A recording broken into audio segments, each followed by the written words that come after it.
تعالى اقول لكم احلى منتجات مصريه ممكن نستخدمها في الشتاء. اوعي تكوني بتنسي تستخدمي صن بلوك الصبح. احلى الانواع اللي انا استخدمتها هي ديرماتيك ماتيفاينج فلويد. النوع ده بيعرق بشرتي شويه في الصيف، ولكن في الشتاء ممتاز جدا وبيدي جلو حلو قوي. من الغسولات الكريمي التحفة اللي استخدمتها الشتا دي هو الغسول بتاع سكين سايد. عجبني جدا ان هو غسول كريمي ما بينشفش البشرة، وفي نفس الوقت بيديها تفتيح وبيديها نضارة، لان هو فيه هيالورونيك اسيد وفيه مكونات كتيرة تانية حلوة.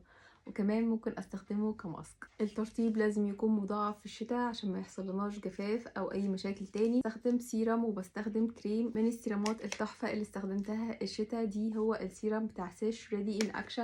بيدي نضارة وبيدي ترطيب تحفة. وكمان كريم الهيالورونيك اسيد بتاع سكين سايد تحفة، بيرطب من الاعماق، يخلي بشرتك مرطوية وفيها كمية نضارة تحفة. من احلى الليب بالم بجد اللي استخدمتها الشتاء دي هو الليب سيرابي بتاعة لونا.